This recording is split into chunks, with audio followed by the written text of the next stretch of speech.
When you move, everything is up in the air, at least for a while. It's stressful, but in the chaos, there are new possibilities. People, including you, can't hem you in to your old notions, or to their old notions. I butchered that one. People, including you, can't hem you in with their old notions. You get shaken out of your ruts. And so I, again, kind of got lucky with that, because I bounced around a lot, as you remember, not necessarily for the best reasons either, but it allowed me to reset.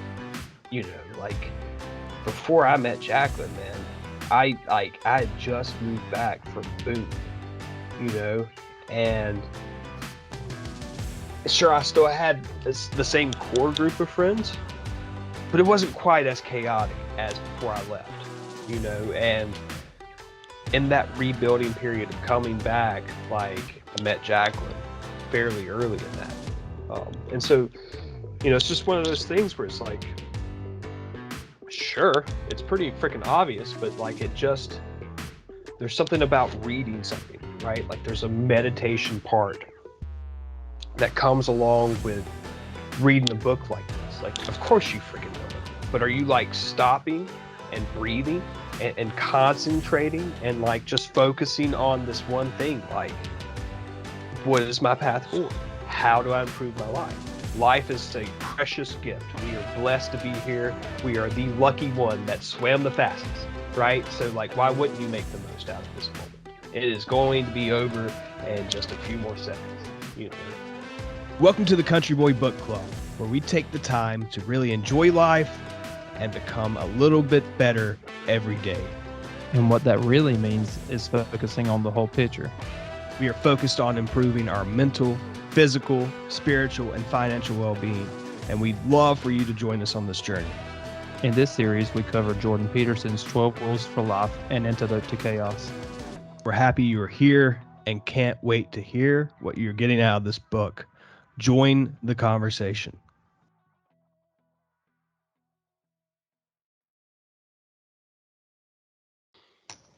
Chapter 3. What is Chapter 3 called? Make friends with people who want the best for you.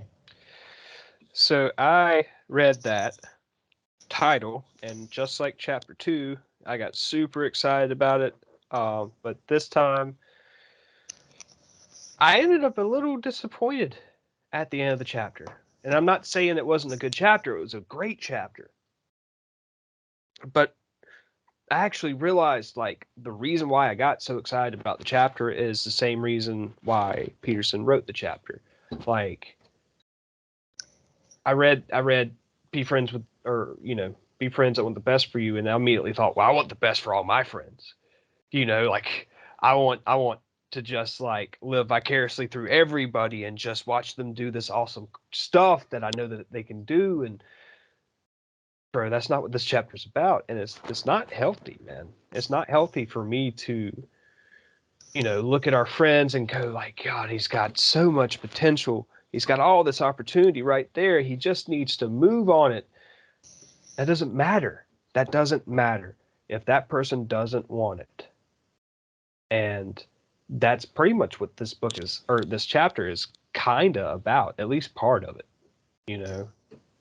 Yeah.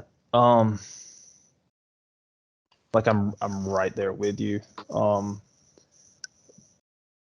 But part of Peterson's writing style, and I understand why he does it, but for me, this chapter was a hard read for me because of how he writes things. Sometimes I just want you to tell me, because he in the later part of the chapter he gets into the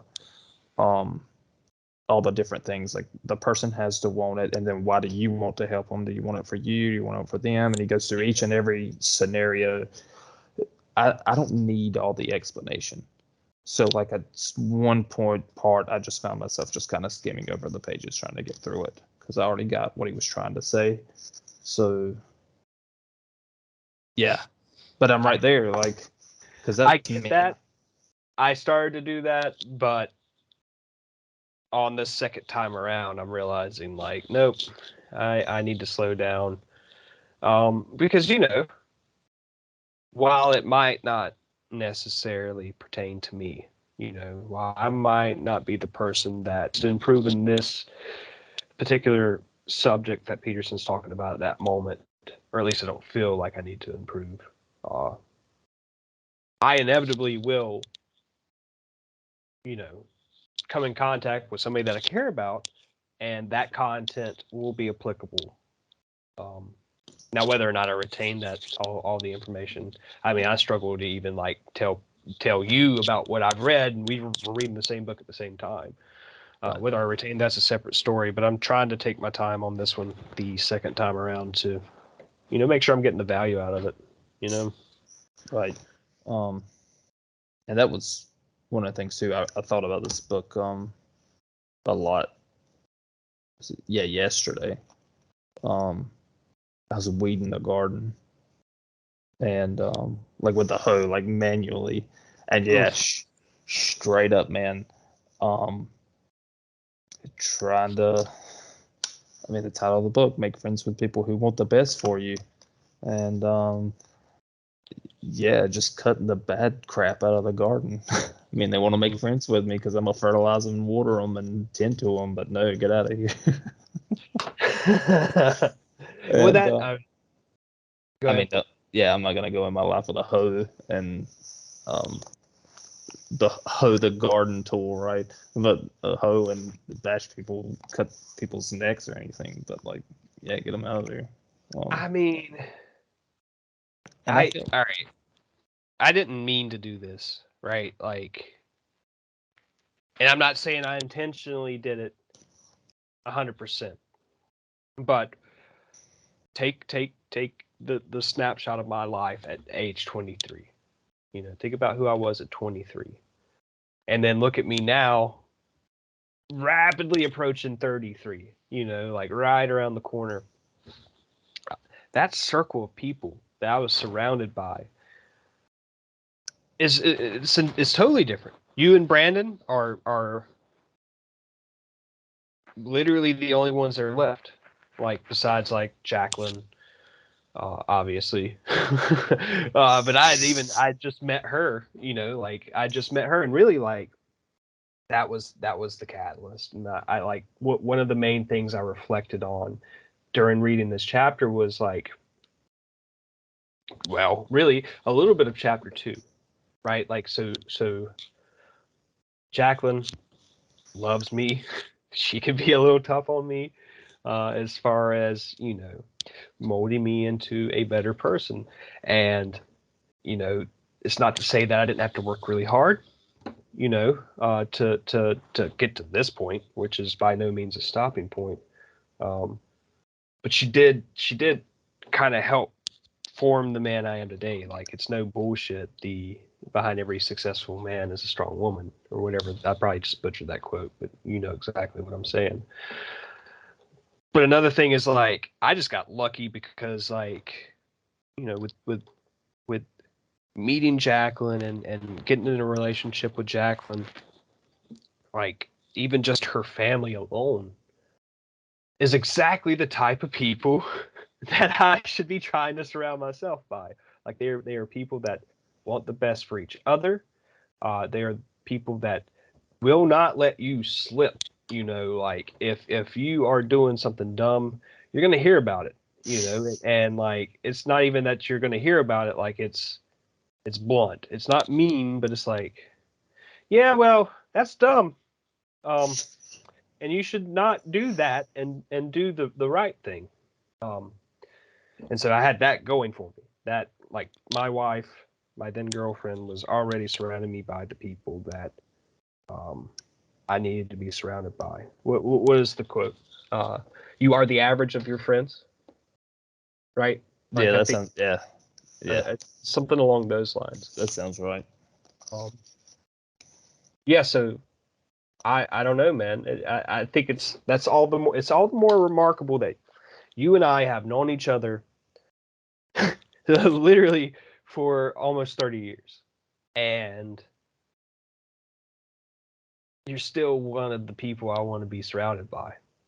I think that is so cool, and we're very different people. We have some common ground, but it's why I wanted to do this thing, man.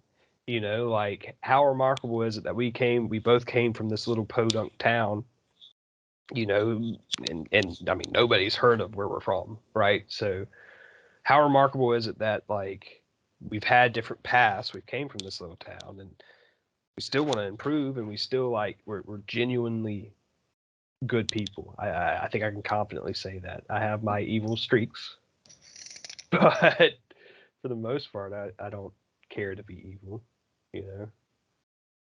Yeah, I can't say I was ever evil. I mean, I definitely did some mean things in my life. But that's another thing too that I used to like kind of pride myself in, is whenever I got around someone I didn't want to be around, or I've realized I was friends with someone I didn't want to be friends with. I mean, no, I had no problem burning a bridge in a heartbeat. And that was one of the things reading this chapter that I kind of felt like I probably did with you a couple of times. I don't want as to you get in. should have. Yeah, I don't want to get into that because that's you're the personal business and everything. But everybody has rough spots, and it's just like what Jordan was saying is I want to be able to help you, but you have to. The person that you want to help, they have to be willing to change. And I mean, I don't know. It's like this book is just full of information that I feel like I already know. It's just put into words so I can better use it. Yep. And yeah, that's exactly like kind of what my life is. And I kind of feel like now, like looking back, I feel like I won't even say burned too many bridges. I feel like I didn't start enough. Because like getting into some like a illegal activity I'm about to talk about, but I have a 2006 Toyota Tundra that Zach was one of the first people to ride in. I bought it. I had wrecked a truck and got this when I had 11 miles whenever I got it in it. And I have driven this truck since 2006. It's got 180,000 miles on it, and my check engine lights started turning on and cutting off, and then turning on, cutting off, and very reliable vehicle. I didn't really think anything of it, and now it's on. So whenever I went and got my oil change, I was like, "Hey, run the code, find out what's going on." Well, the catalytic converters are clogged up, and so now being in a podunk, town, like what do I do? Well, I'm probably going to take it to someone and have them cut it and like the cat and gut it. Yep.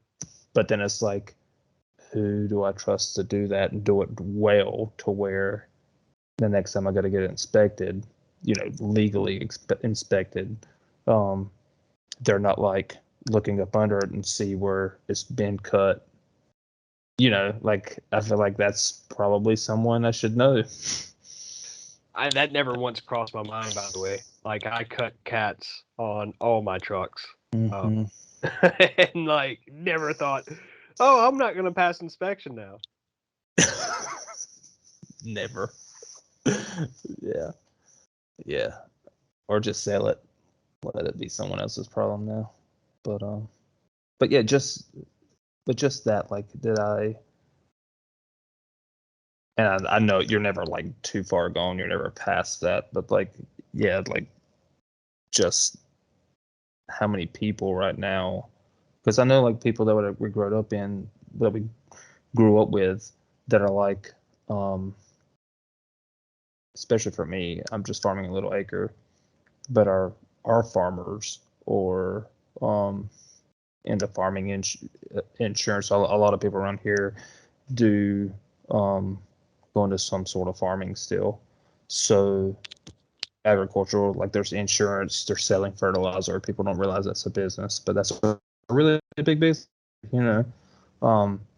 but just to be able to have that person as a friend to call them up and be like, hey, I'm about to plant such and such. What are people using now? Or I've got worms in my sweet corn. That was my problem last year. I got worms in my sweet corn. What do I need to spray on it? Instead of trying the same pesticide over and over and over and it not killing it. So try not to use pesticides, but sometimes you have to. But yeah, like that's like kind of the things that kind of struck me when I was reading this chapter. Of course, there's always a lot of when he was kind of talking about his town and growing up, there was some similarities. Oh yeah, for sure. I think I noted some of that. I actually like what I'm realizing, man. I've got my notes pulled up now, and a couple of things. It's like number one, these notes are actually a journal. What I'm doing is like at the beginning of the chapter, I write my thoughts in a couple of paragraphs of just the title of the chapter itself, and then as I go through it, just I'm kind of noting how these different passages make me feel. And so what I think would be a good thing to do moving forward with us is like, well, let's just run with how the chapter is laid out. You know, like Right. I got some things written here that I kind of want to touch on, and it's going to follow the path of the chapter. And listen, I gotta apologize for this. Oh, it just got stuck too. I burped.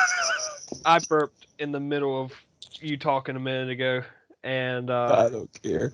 with it being on this mic now, like I know I probably like just totally drowned you out during that. We'll see. We will see. But And that was post, stuck like right here. yeah, and post we'll just like put up just like what I was saying. I guess I gotta stop with the freaking carbonated The drinks. bubbles. Yeah, that one's still stuck too, man. There it went. Got it out. All right. So, going back to like where we came from, right? On page 72, Peterson, again, states the obvious, right? But it's what excites me about this book. It's what makes me like wish this book was teached it and taught, not teached. It's ironic that I said that. Taught in schools, man, because like listen to this, page 72. When you move, everything is up in the air, at least for a while. It's stressful, but in the chaos there are new possibilities. People, including you, can't hem you in to your old notions, or to their old notions. I butchered that one. People, including you, can't hem you in with their old notions. You get shaken out of your ruts. And so I, again, kind of got lucky with that because I bounced around a lot, as you remember, not necessarily for the best reasons either, but it allowed me to reset. Like before I met Jacqueline, man, I had just moved back from Boone, and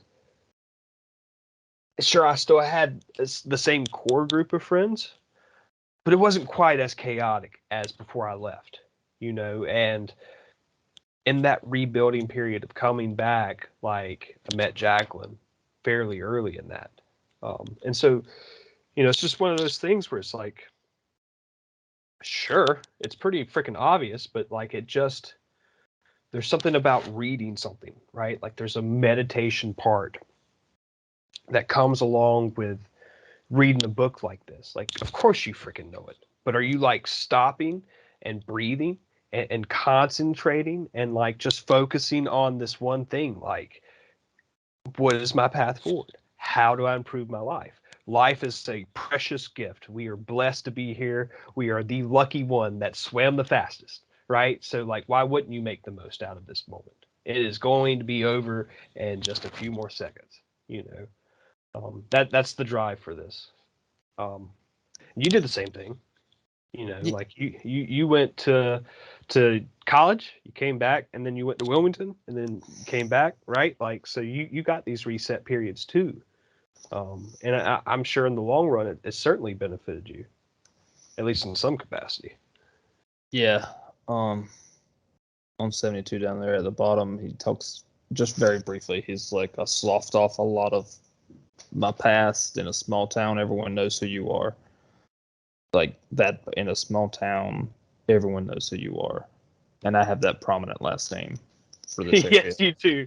And I went the complete opposite path.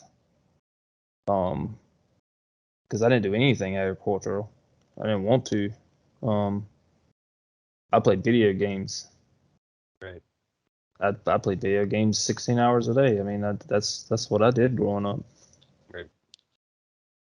And then back to that on 73, that paragraph that you were talking is so funny. You stopped at, you get shaken out of your ruts. Mm-hmm. Well, I underlined the rest of that paragraph. Nothing that you said that I underlined. Well, let's hear it. You can make new, better ruts with people aiming at better things. I thought this was just a natural development. I thought that every person who moved would have and want the same Phoenix-like experience, but that wasn't always the case. And yes, I see a lot of people, we grew up with, and I won't say a lot, but yeah, You can say a lot. You can say a lot. Yeah, I think it's. Yeah, like the more I think about it, I'm thinking like our friend circle. But when you grow up in a small town like we did, our graduating class was what, 200? Yeah, 250? I want to say like 170. So there was 3 people that walked across stage that I had no idea who they were. That's it. So basically, like, I knew everyone. Right. And like just looking at some of their life choices, and I'm just like, man, that, like, not judging them, but just like, that sucks. It's rough. It's rough. And that's like, I want to point out a couple of things here. Me highlighting the first part of that and you highlighting the second is the difference between me not really getting what the chapter's supposed to be about at that point, because this is the beginning of the chapter, and you actually recognizing what the chapter's about, right? Like, I'm excited because all my friends that I care about, like, they have this opportunity to pick up, move, and start over, create the better life for themselves. But you picked out the part where it's like, bro, listen, are they really going to do that? No, some of them will. And those are the people that need to read this book, or at least hear about this, right? Right. But we have to protect ourselves. Right, like that is the whole thing here. Is like, bro, you can get so intertwined in other people's toxicity, and it will hold you down. And again, life is short. This thing is moving fast, so you have to protect yourself from that kind of toxicity. And trust me, dude, like, you think life is moving fast in how much longer? 7 months? 6 months? For me, Yeah, it's gonna fly. It's gonna fly. we're Your roughly kid, halfway. yeah, your kid's gonna be walking, and you're gonna be like, when did this happen? And then you're gonna hear dad the first time, and then you're gonna hear that consistently for the rest of your life. Oh my god! And like after like 6 months of him saying dad, you're gonna be like, I just want some peace and quiet. That's one that really scares me. That's one that really scares me. Like, look at where I'm at right now. Like, I'm in a soundproof room. I value my personal time, my private time. Like, I want to do these creative things by myself. Holy crap. Am I going to be able to continue to do that? That scares me. But whatever, it's worth it. Yeah. Like, For me, it's just yeah, I can go without an extra hour of sleep tonight. I'll just stay up. fair enough. Fair enough. That's one that, like, I've just got to come to terms with, man. I'm kind of a weenie when it comes to losing sleep. I rather get my full 8 hours. But if you want what you want, you got to make sacrifice somewhere. Yeah, I'm a 7 hour If I get 7 hours, I'm good. I can live off of 6 for like 3 to 4 days. Same But here. then I gotta catch up. I'll crash. Crash. And I wrote down just after that, that little section on 72, I wrote down something else, which I can't even say all the words. That's one thing that drives me crazy about Peterson's writings. Is like he's just proving how uneducated I really am. I really can't say some of these words. For every individual driven to achieve, there's another who is indolent. Which, I mean, you can kind of deduct what that word means, but bro, how many times have you used the word indolent? Am I even saying that right?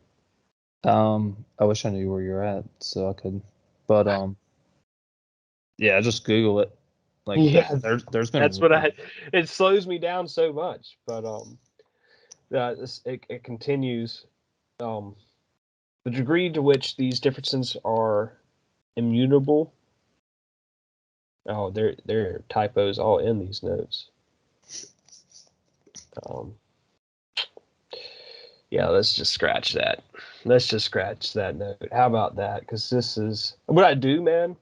In my notes is like I'll be on the job site or something, right? Like I'm waiting on the contractor to finish something or something like that. So I'll just pick up the book for a few minutes and I'll read like a page or two. And like if I see something that resonates with me, what I'll do is I'll pick up the notes and I'll do a little voice recording of me reading. You know what I'm saying? Talk to text, right? And so with my Southern accent and my inability to say some words, yeah, some of these talk to text little notes are kind of butchered, that being one of them. But basically, you still get the gist, right? Like for every person that, strives to achieve this next level of success, and I say next level because I don't think you ever actually top out, right? You shouldn't. You should always be learning something new. For every person that is like that, there's somebody that just does not care. And Right. again, like the whole point of this chapter is like, don't get tied up in that. Yeah, I don't think it's that the people don't care. They just get. Peter says it in this chapter. I'm not sure, but instead of living for the future, they live for the present. Ooh, Right. that is a good way to. Because like starting 72, 73, he starts talking about his friend Chris, who was a stoner and like never cared to achieve anything else. And that's one of the parts where he's the paragraph me and you highlighted. That's where he's kind of talking about like Chris didn't seem to want to go any further. And at some point in Peterson's life, he had moved out of town, found out the same guy was like in the same neighborhood and invited him over. And he comes over with a friend, and his friend is stoned out of his head, can't even have a conversation, right? And like that kind of ruins his friend's chance. Because Peterson's like, look, this guy can't be here, Well, yeah. It at the very least it ruined the moment, and it was a snapshot into like the difference between Peterson and his friends, right? Like they all cared about each other too. Well, he didn't know the one guy, but he cared about Chris to a degree, right? To an extent, but also realized like couldn't stay intertwined with that kind of behavior. Right. And wasn't Chris... He says it here. Well, Chris, this is Ed. Excuse me. There was a Chris, another's Ed. But yeah, Ed's the one that brought the friend over that's stoned out of his mind. Yeah, like after they have like moved up, and Peterson's like trying to make a name for himself at some point in his life. But Ed was high, but he still had sense enough to be embarrassed. And whenever he pulled him to the side, he says Ed understood, and that made it even worse on Peterson. Like, which Paul's right there. Peterson calls him out on it. Like, bro, what are you doing? You're inebriated. Which that's the thing, man. I grew up around pot, right? Like it was very normalized in my life, and it's becoming normalized within culture today. And quite frankly, I think that's a great thing. You know, I can't smoke pot anymore. I get essentially a panic attack because it's so strong. I tapped out for a little while, and when I tried to come back into the game, it was too strong, and I couldn't do it anymore. Like it was just no, I'm good on this. You know, um, so I don't have a dog in the fight. I like the stuff. I think it's great as a recreational type thing, just like alcohol is. Like if you want to be social or something, or you want to relax on the weekend, it's fine. I don't care. I don't care.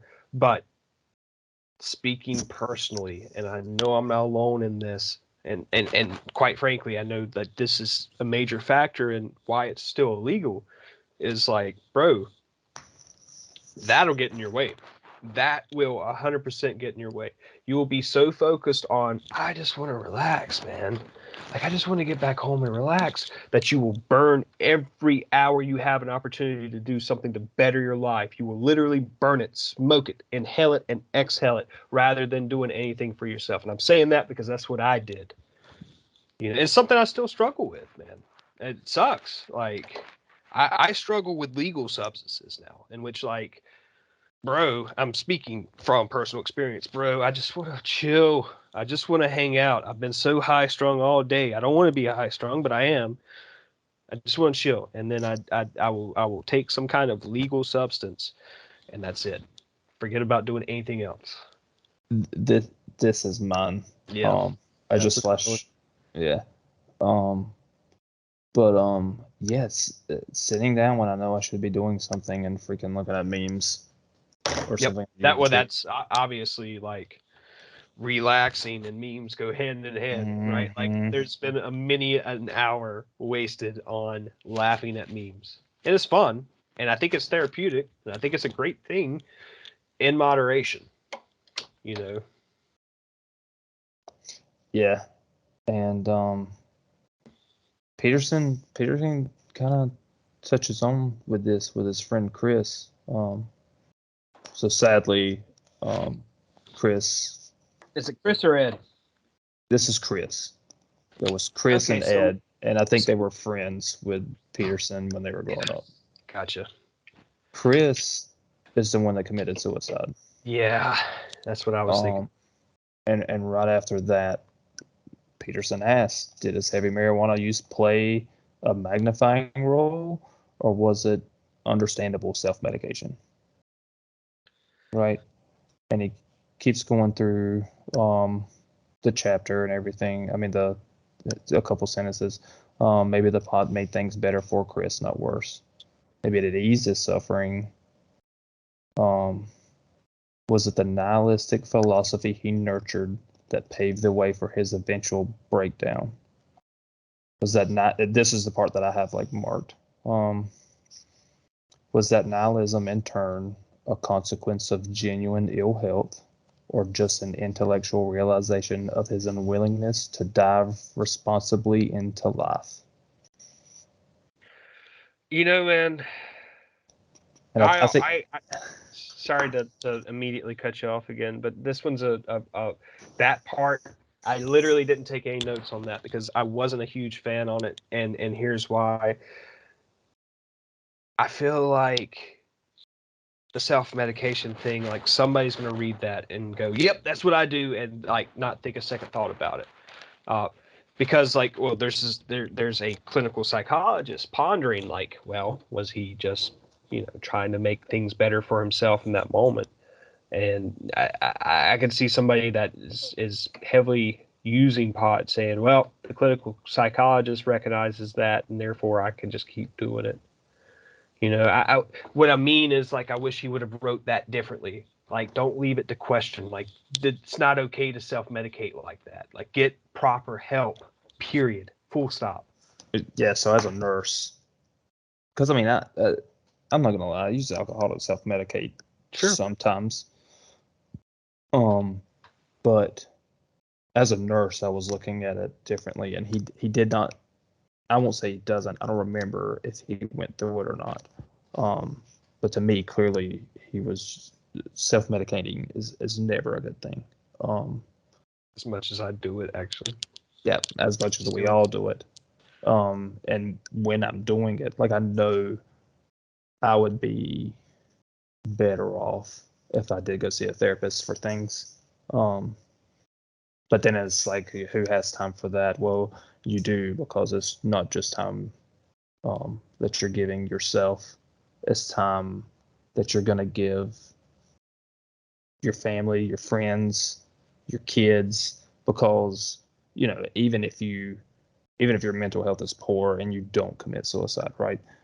You're not going to have, and I think this is kind of what this book is about too, is if your mental health is good, you're not going to be happy.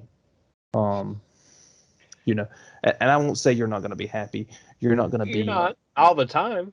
right, but you're not going to be prepared to enjoy yourself when it comes time for that, right? So, I don't know, and that's probably one of the things I probably need to do is start, because nine times out of 10, the stressful parts of my job is like having a difficult patient, and not like difficult as in like they have a lot of wounds. I had a patient the other day. It took me 2 hours to change all the dressings on his wounds. Like that's not really a difficult day. Difficult days are the days that you have to do CPR, right? For me at least. Yeah. Can't imagine. Holy crap. And so like you,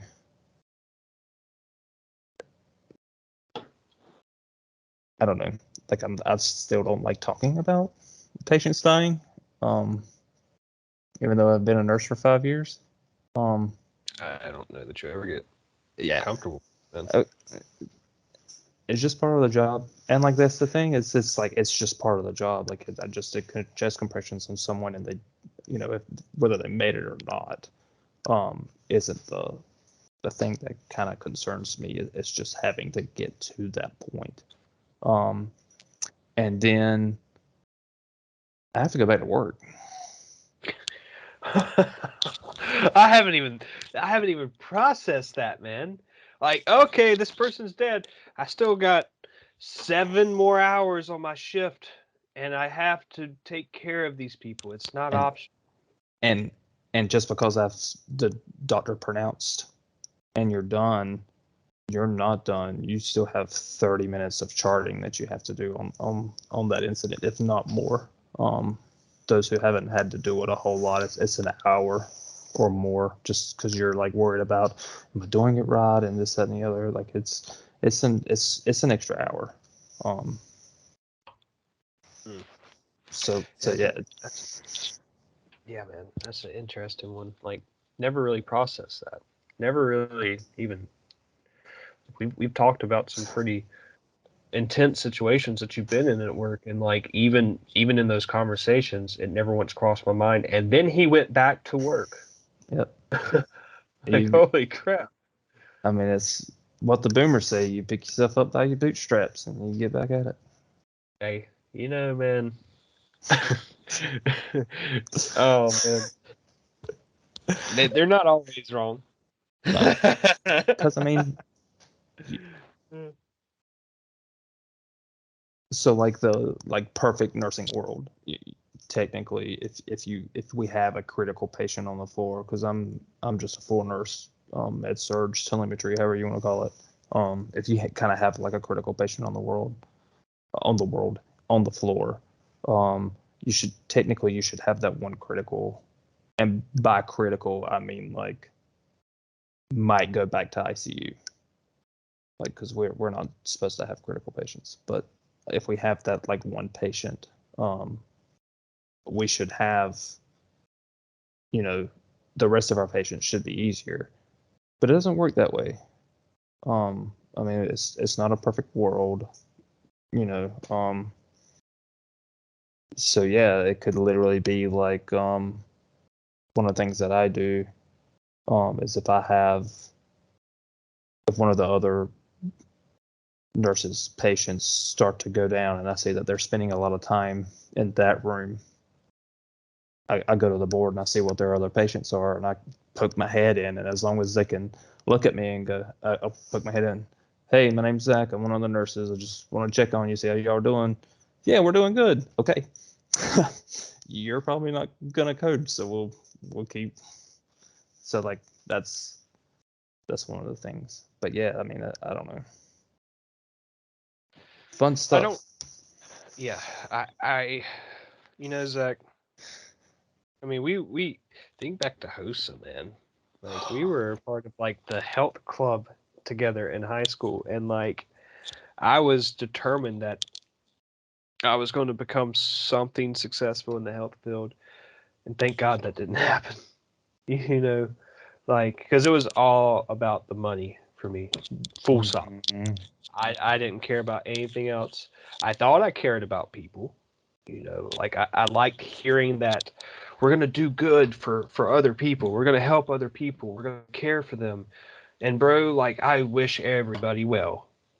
But the way my brain works, like I can't handle it. I'm sorry. Like I work on it. I think I manage it well, but like I have followed a career and created a successful one that literally minimizes the amount of contact I have with other people. Like I'm in a field in literally the middle of nowhere, like, quite often by myself, figuring out, the more difficult questions with a build of a power plant. You know, I don't envy you, man, but I appreciate you. I just don't burn out. That's all I can say, man. It's intense. Oh, I've been burnt out. Like that's the majority of nurses. We've been burnt out. I mean, we're all burnt out and jaded. Sure. And it's like no one wants to say that like, yeah, I'm here for a paycheck, cause that's not a good place to be, right? And what I'm saying is actually kind of, because I'm gonna skip like maybe 2 or 3 pages in the book, but it's not um What page are we going to? let me get this thought out and then I'll let you know. So it's Okay. not like the I'm here for a paycheck, because you know those nurses that are 100% like there for a paycheck. You yeah, I'll give you me and one of the other nurses were having a conversation about a newer nurse that we have, and like me and this nurse are pretty close, and like, you say something, you don't exactly mean it that way, but we like understand. But he's like that nurse, I don't know, but it reminds me of someone who would pull protonics at 6 o'clock out of the Pyxis, so it shows that she pulled it, and then not give it to the patient, but open the patient's chart and scan the armband there, so they can then scan the medication, so everything looks like it's right in the books, but then never. And I'm like, yeah, like that's whenever I say like they're for the paycheck, like those are the nurses that I'm thinking of. Like That's dude, terrible. yeah. That's the thing. Like nurses do that. Um, like that's the worst of the worst, right? Oh my god. So I'm not gonna say nurses do that, because the little hospital that I'm at, and we weren't saying that nurse does that. See, that's the whole, like, I'm not saying that like nurses do that or anything, but it's one of those things to where like um I check behind nurses.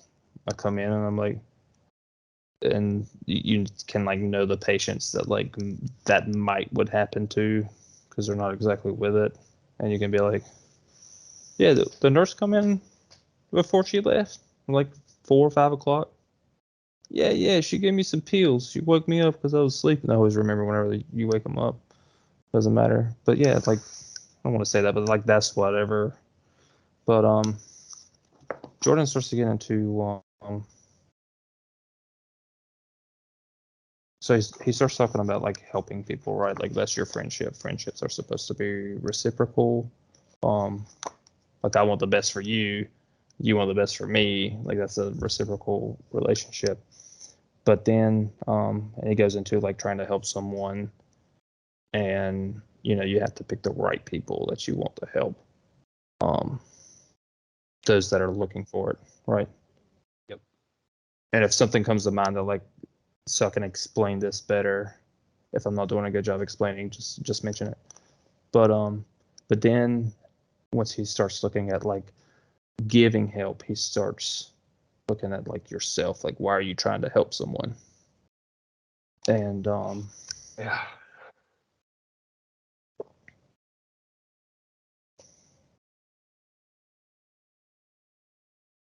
yeah, so whenever I say that like I'm there for the money, it's not like that kind of nursing. It's on 82, kind of near the top. It might be just a person trying to look good, pretending to solve what appears to be a difficult problem instead of actually being good and addressing something real. So like that's 100% it. We're still addressing the thing that's real, but for that day, like I remember my last code was like, was it 2-3 weeks ago? We talked about it. Yeah. Yeah. And yeah, for like a week there, I walked around that place in a daze. I'm sure. And like we coded her, got the patient back, shipped her to ICU, and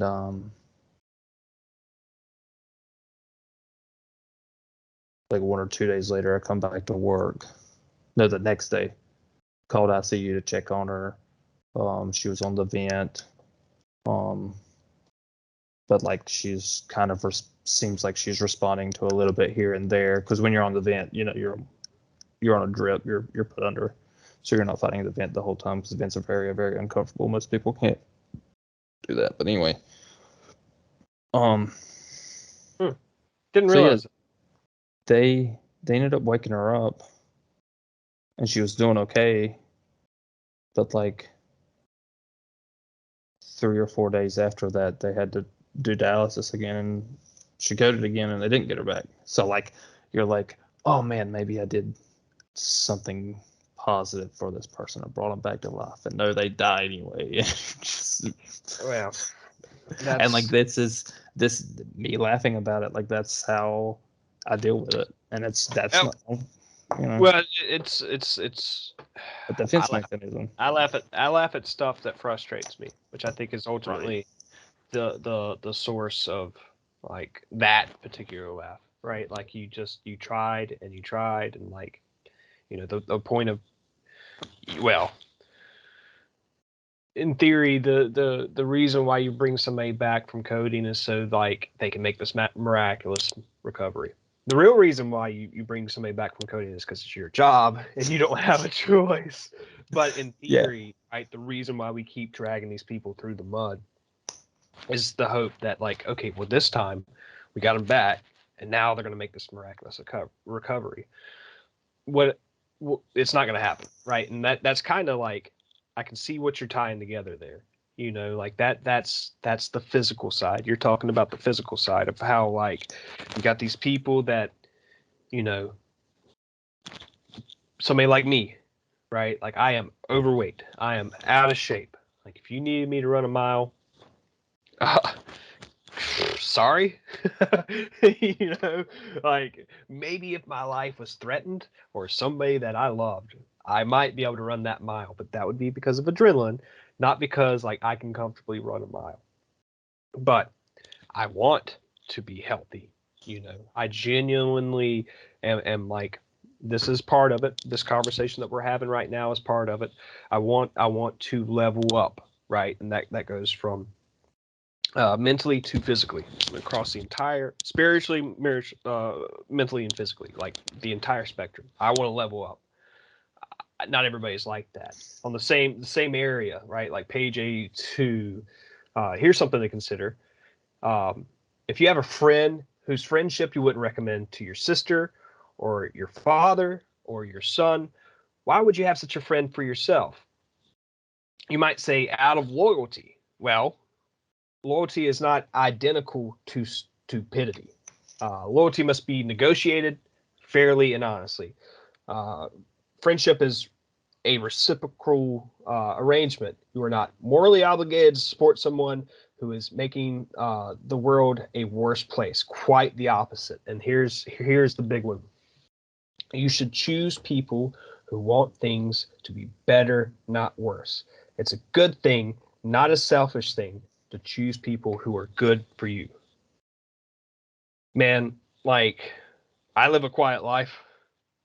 I don't have a lot of people around me, but I can tell you my life is better off because of that. And I'm not saying, Zach, you need to get rid of all your friends. What I'm saying is, like, you need, and I'm not saying you have this problem, right? But people that are reading this book need to understand, like, that's a big thing. You are the average of your friends. Like, that I heard that 10 years ago, and it did resonate with me. And that was why I was okay with, like, okay, maybe I don't need this giant social net, which I looked at as a safety net. You know what I'm saying? Like, I've got to have these friends because what if something goes wrong? I'll need to call on them. I'm going to need help from somebody. And unfortunately, Zach, it was mostly you that I called every freaking time. Um, but that, no, that's not, like, self resilience is so much more valuable than having that social net that you can call on periodically for something that you should find a way to be resilient and handle yourself. My personal opinion, that's how it's worked out for me so far. I still got good friends, right? Like, having a great conversation tonight. Um, my life is a very full life, but I don't deal with drama anymore. And, like, the quality of life is so much better. And you know, there are a lot of friends that I still love and care for and you know, want to see and spend time with, but I will not be going down the same path that I went down. And if these people that I still care about are not on a upward trajectory like what I'm trying to be on and what I want the rest of the people around me to be on, then I'm sorry, bro. It's been great. It's good to see you again. Yeah, let's grab coffee sometime, but it's never going to go much past that. Right. You know. Um, I think it's important to understand too that, like, you know, when you're looking at your friends and you're trying to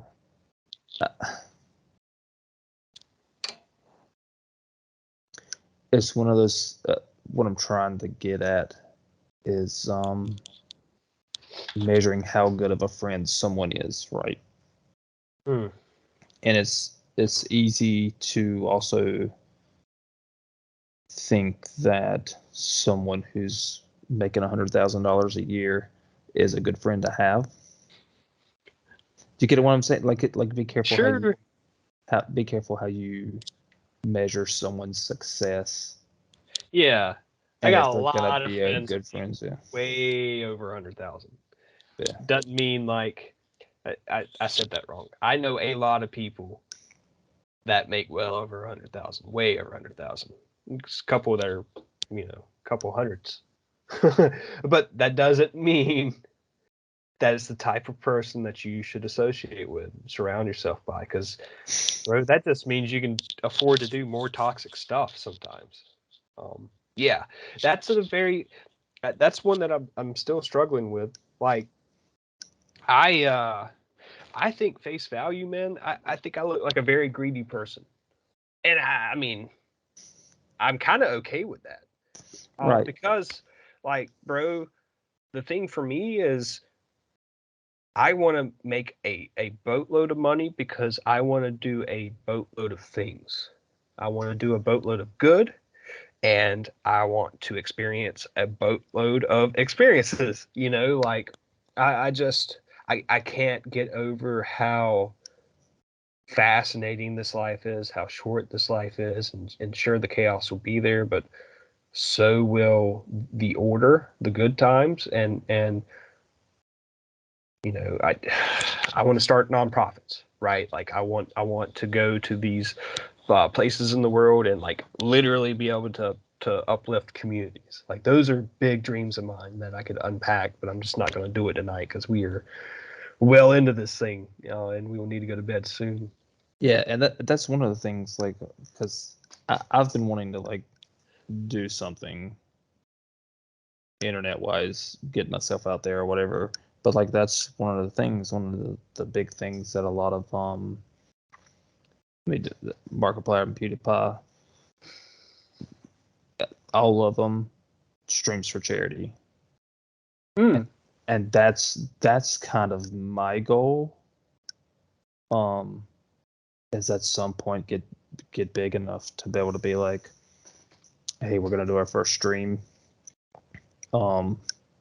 where we get good enough at this. I'm gonna get kind of personal, but we're gonna get good at this. It's just like talking about things that's happened and how it affected you and what was the good and the bad and how do you grow from that? Where do you go from there? And to be able to sit down and be like on a stream and like us have like a couple of topics or whatever picked out or whatever, but all of a sudden it just turns up that we're just like picking random comments out of chat. Yeah, like that. Literally just 2 to 3 hours of just like, Conversation. Yeah, just 100% conversation. Yeah, positive conversation. Like, bro, I hear you. I'm with you. Just keep it going. Or, bro, that sounds a little crazy. Maybe you need to take a step back. But the bottom line being like, yeah, I want the same thing, man. I want this community where like it starts with you and me. It starts with you and me, and when my pipe dream is that we have just such a positive influence on the world because we are bringing everybody together to like focus on leveling up. Like it's never over. You never beat the game, but you lose the game the second you stop climbing. I want a community of people that look at life like that. And then okay, well, we've got our community, hopefully one day. Well, let's figure it out, guys. Like, what do you got going on? A community besides our mom and dad's. Well, not even our mom and dad's, our wives. Yeah, but that is my community. Yeah. I don't know, man. It's an interesting chapter. I think a lot of people should read this one, man. It was good for me to kind of reframe myself and go, you know what, man? You really do want to live vicariously through everybody else. And that's not a good thing. I can want the best for everybody around me, but like I if they don't want it, I'm wasting my time and resources, and it's not that I should look at the people I love around me like they're wasting my time.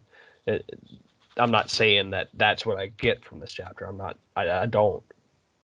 But what I am saying is like, okay, well, you can still love that person, but if you're going to be focused on moving up, then you got to surround yourself by people that are in the same mind frame. And I think one maybe underlying tone that Peterson doesn't even really say is like, be more resilient, in this chapter.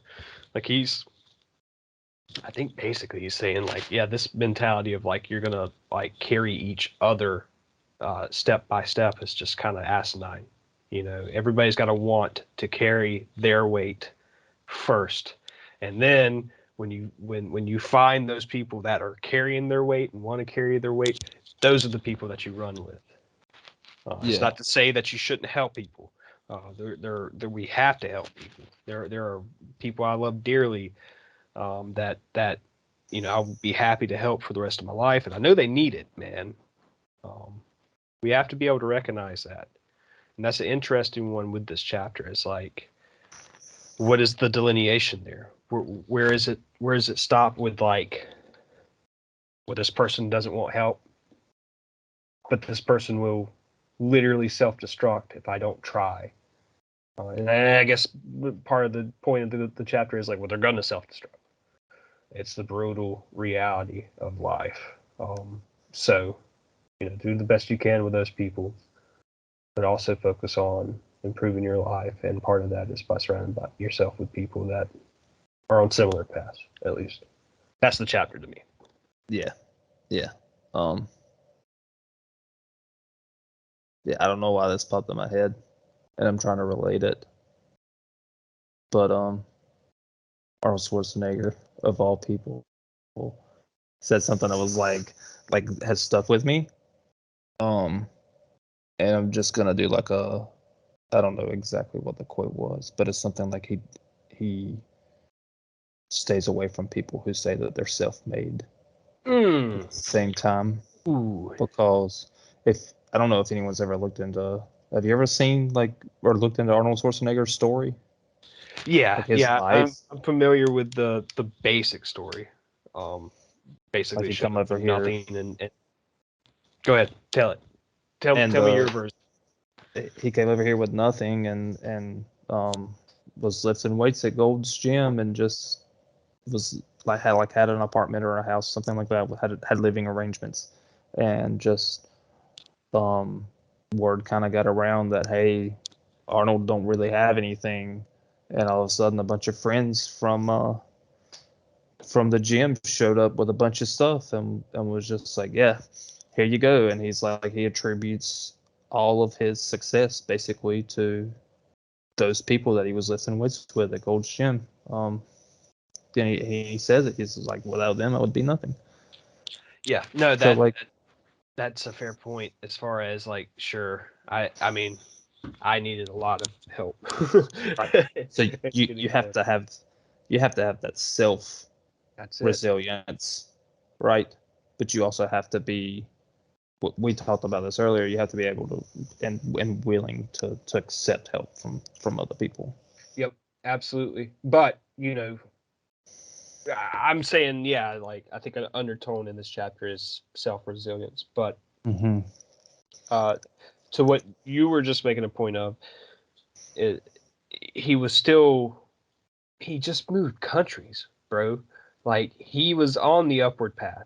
He was in a gym. I assume, like, these were other people in the gym working out with him. So let's take just a split second to think about the type of person that is going to work out with Arnold Schwarzenegger.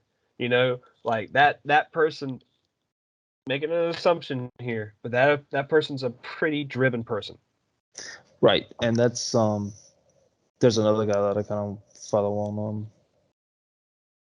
I'm sure he's on TikTok. I don't know. I don't do TikTok. I do YouTube Shorts to get a lot of my stuff. But Noel Drazel. I'm probably saying his last name wrong. He's this super jacked guy, and he uses steroids, and he's very open about it. And that's what I like about him, because I trust what he has to say. Because he's very honest about it. He's like, but anyway, that's a different conversation. But he talks about, the discipline that you get from going to a gym every day, working out, doing the hard stuff. That's the thing, doing the hard stuff. Working out, going to a gym, working out, that's part of the hard stuff. Yeah. Right? Yeah. And you discipline yourself, and then doing things like that prepares you for the truly difficult stuff. Yeah. Yeah, man. I don't know if you're doing anything physically. I just really started back, and it's certainly been secular for me as far as little spurts of being in the gym, followed by long periods of being fat and lazy. But you know, this is a major life changing period that I'm about to go through. So I'm hoping that, not hoping, I have to stick with it this time. And I invite you to join me on that. I would love to like bounce off you what I'm doing, which is not anything crazy like I used to do. I've hurt myself pretty good over the years with all the heavy weights that I used to try to lift. So like my shoulders are pretty screwed up. So are my elbows and my knees. Um, so I'm doing like, you know, body weight type workouts for the most part, or low weight, high rep stuff. So yeah, bro, if you're not doing anything, get on it with me and let's do something together. Let's figure out how we can tie what we're doing here into the physical part of our lives.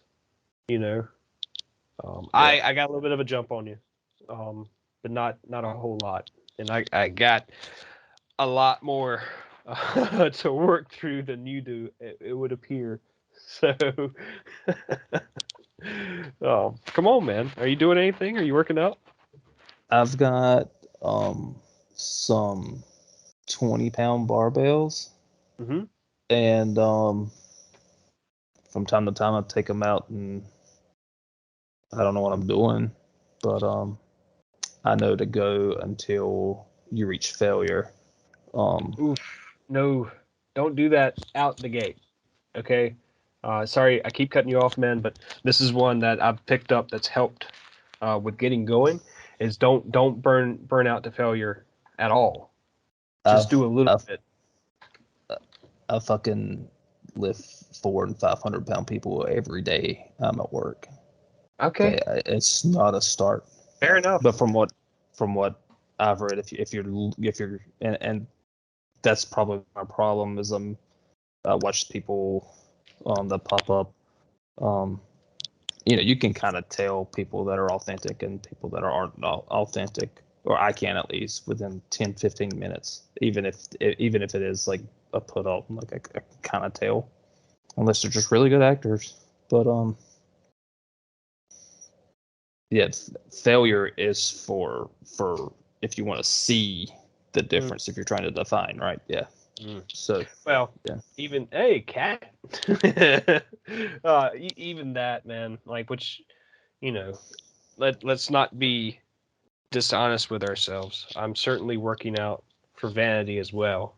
It's 100% health thing, but without a doubt, there's a vanity aspect to it, man. I don't like seeing myself right now. So full stop. Like I don't. It's not that I don't like seeing myself do something. I literally don't particularly care to see myself, and that's got to change because it's not just about me anymore. It's about my daughter, and I don't want her to be embarrassed of me. She will be to an extent, but not because I'm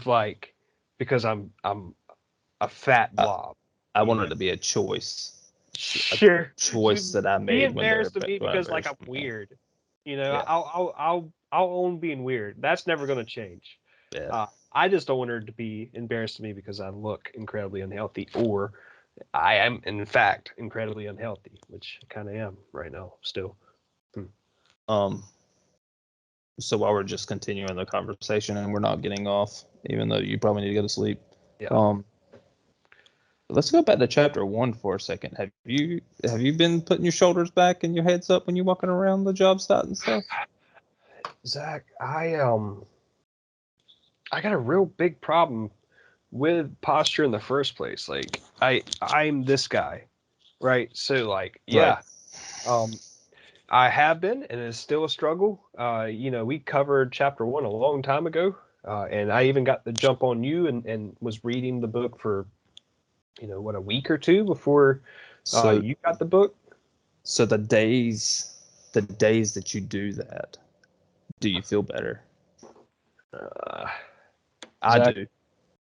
I can't say I do. I get frustrated because like it's such a Yeah. problem that I have. Like I'm like, God, I just But you don't have to. You don't have to.